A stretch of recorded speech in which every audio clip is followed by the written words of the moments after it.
A lei de Ohm foi formulada na física para uma corrente elétrica e estipula que essa mesma corrente elétrica se faz entre dois pontos quando há uma diferença de voltagem, do positivo para o negativo, a dividir pela resistência do circuito onde ela se faz. Ora, aplicando esta lei à dinâmica de fluidos, dentro de um vaso, a deslocação de um fluido faz-se do local de maior pressão para o local de menor pressão, a dividir pela resistência nas paredes do mesmo vaso. A partir deste princípio surgiu a lei de Again-Poiseuille, que descreve o fluxo do líquido no interior de um vaso como estando dependente não só da diferença de pressões e da resistência, mas também pelo raio do vaso, ou pelo diâmetro. Nesta equação, a resistência é dada pela viscosidade do líquido e pelo comprimento do vaso. No caso da circulação cerebral, a viscosidade do sangue não é avaliada numericamente, não é possível. Mas sabemos que as alterações no hematócrito afetam o fluxo sanguíneo. Além disso, a viscosidade diminui à medida que diminui o diâmetro do vaso. Este é o efeito de Faraeus-Lindquist. Também não é possível calcular o raio do vaso ou o comprimento da vasculatura, mas sabemos que pequenas reduções no diâmetro do vaso provocam grandes diminuições no fluxo, sendo que é dado pela potência do raio elevado à quarta nesta equação de Poiseuille. Além disso, os métodos de medição direta do fluxo sanguíneo cerebral são tecnicamente difíceis e não são aplicáveis à prática clínica, pelo que a avaliação do fluxo baseia-se na avaliação das pressões como surrogates ou como substitutos. Por isso, utilizamos o conceito de pressão de perfusão cerebral, que é a diferença entre a pressão arterial sistémica e a pressão intracraniana. Retomando a lei de Ohm, sabemos que o fluxo sanguíneo cerebral é dado pela pressão de perfusão cerebral, que é a diferença entre pressões, e a resistência vascular cerebral, que não conseguimos calcular com base num método clínico. Ou seja, perante resistências constantes, a pressão de perfusão cerebral, ou PPC, é um bom estimador do fluxo sanguíneo cerebral. E porquê é que o fluxo é um parâmetro tão importante? Porque a atividade metabólica cerebral é dependente do fluxo e da taxa de extração do oxigênio, também conhecida como a diferença arteriovenosa de oxigênio, conforme esta equação, que é a equação de Fick. O segundo motivo é que o cérebro não tem reservas energéticas, logo está dependente de um fluxo sanguíneo constante. Caso contrário, entra em processo isquémico rapidamente. Como é que o cérebro mantém o fluxo sanguíneo cerebral constante? Através de um processo que é conhecido como autorregulação. Tanto o rim como o cérebro são órgãos capazes de autorregulação, isto é, face a mudanças nas condições sistémicas, são capazes de manter inalteradas as suas condições intrínsecas, como, por exemplo, o fluxo sanguíneo cerebral. Este está aqui representado é o trabalho seminal de Niels Lassen, que foi publicado em 1959 e que demonstra que o fluxo sanguíneo cerebral se mantém constante dentro de uma ampla gama de pressões arteriais sistémicas. Este é o trabalho que dá origem à famosa curva de Lassen da autorregulação cerebral. Ora, e como é que a autorregulação se processa? Bem, de forma a manter um fluxo sanguíneo cerebral constante, as arteríolas cerebrais, que são os vasos de resistência, mudam o seu diâmetro em resposta a variações na pressão transmural, ou seja, na pressão arterial. Quando a pressão arterial aumenta, verifica-se vasoconstrição. Quando a pressão arterial diminui, há vasodilatação. Esta capacidade de autorregulação e de vasorreatividade tem, no entanto, limites. No limite superior, os vasos deixam de responder em contraciclo à pressão arterial e entram em dilatação passiva com aumentos subsequentes de pressão. O oposto acontece no limite inferior, verificando-se colapso arteriolar com a hipotensão extrema. Estes valores limite, superior e inferior, da curva da autorregulação não são iguais para todos os doentes. Sabemos hoje que o one size fits all não corresponde à realidade da prática clínica. Por exemplo, doentes com hipertensão, que vivem com pressão arterial sempre acima do que é considerado normal, têm a curva da autorregulação deslocada para a direita, ou seja, os seus limites superiores e inferiores são mais elevados. Mesmo dentro da faixa da normalidade, há variações entre diferentes indivíduos. Por exemplo, a recomendação de 65 ou 75 milímetros de mercúrio para o valor da pressão arterial média no TCE pode não ser verdadeiramente o ideal na maioria destes doentes. Esta vasorreatividade cerebral é, no fundo, a capacidade que o músculo liso dos vasos, sobretudo das arteríolas, tem para reagirem a alterações na pressão transmural.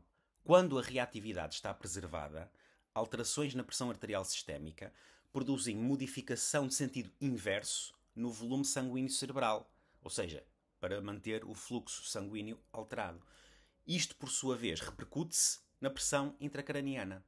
Portanto, a pressão intracraniana é utilizada na clínica como um substituto do volume sanguíneo cerebral. E as variações do volume sanguíneo cerebral refletem, por sua vez, modificações no tónus arteriolar e também no tónus venular. Quando a vasculatura é passiva, à pressão, as modificações no volume sanguíneo cerebral, ou seja, a PIC, estão em fase com a pressão arterial.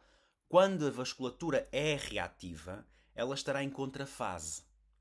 Sendo a autorregulação a preservação do fluxo sanguíneo cerebral face a alterações na pressão de perfusão cerebral, ela não é exatamente igual à vasorreatividade cerebral, embora dependa dela. No caso da autorregulação cerebral, podemos afirmar que a ausência de correlação entre um fluxo sanguíneo cerebral e uma pressão de perfusão é demonstrativo de uma autorregulação que está intacta. No caso da vasorreatividade cerebral, uma resposta cerebral preservada é quando existe uma correlação no sentido inverso. A isquémia cerebral resulta da perda do aporte de oxigênio e glicose secundárias a uma oclusão vascular e, consequentemente, ao colapso dos processos produtores de energia celular. Alguns destes processos celulares, que podem resultar em morte neuronal, não são irreversíveis e podem ser revertidos por uma intervenção precoce. Os efeitos da isquémia, quer seja reversível ou irreversível, funcional ou estrutural, dependem em grande medida da sua intensidade e da sua duração. O tecido cerebral isquémico é composto por 3 regiões distintas, à semelhança daquilo que acontece no miocárdio durante um infarte. Uma região central de tecido necrótico, que não é recuperável, uma região mais externa com circulação hiperémica, que tenta compensar o sofrimento isquémico, e uma região de transição, que contém tecido que ainda não foi irremediavelmente perdido, mas cuja perfusão está comprometida, com neurónios em risco de entrar em necrose se a dinâmica circulatória local não for alterada. O fluxo sanguíneo cerebral, conhecido pela sigla CBF, quando é normal, é de cerca de 55 ml por 100 gramas de cérebro em cada minuto. Quando este valor se reduz para menos de 10, o resultado é quase de certeza a necrose, independentemente da duração do insulto. Valores superiores a 10, mas inferiores ao normal, representam graus de sofrimento distintos para o tecido de penumbra. A nível celular, quando a isquémia surge, começa por haver uma acumulação intracelular de potássio e, posteriormente, de reagentes de fase aguda, que também se acumulam dentro da célula em consequência de uma resposta inflamatória.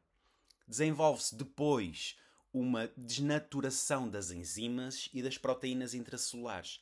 As células incham, assim que se despoleta o edema cerebral como lesão secundária, e começam a libertar neurotransmissores excitatórios, como o glutamato ou o aspartato, que vão despolarizar a célula, consumindo ainda mais energia e acumulando ainda mais produtos metabólicos. Nesta fase, a célula já está depletada de ATP e entra em metabolismo anaeróbio, levando à acumulação de ácido láctico e a acidose celular. A célula atinge então o limiar isquémico da reversibilidade, falham as bombas de sódio e potássio e aumenta ainda mais o conteúdo intracelular de água. Nesta fase, o cálcio acumula-se dentro da célula e ela entra em necrose. Existem fatores que modificam a gravidade ou a intensidade da isquémia e que podem condicionar a extensão do tecido necrótico. A hipóxia ou a hipercapnia podem agravar a isquémia, aumentando o grau de sofrimento celular. O aumento da viscosidade do sangue ou da sua osmolalidade, como por exemplo na policitémia, na hiperglicemia ou na hipertrigliceridemia, também pode agravar a isquémia. As disglicémias são fatores modificadores da isquémia muito importantes. A hipoglicemia agrava o metabolismo anaeróbio, agravando a acidose intracelular, e a hiperglicemia promove a acumulação de lactato na ausência de metabolismo aeróbio, uma vez que o excesso de glucose é desviado para a produção de lactato em vez de piruvato. A temperatura é também um fator determinante da extensão da isquémia. Nós sabemos que uma redução de 2 a 3 graus na temperatura do cérebro diminui as necessidades metabólicas dos neurónios e aumentam a sua tolerância à isquémia em cerca de 25 a 30%. Também as variações anatómicas da vasculatura cerebral podem influenciar a extensão da isquémia. Alterações no círculo do Willis podem diminuir a probabilidade de desenvolvimento de circulação colateral, que normalmente protege contra episódios de isquémia.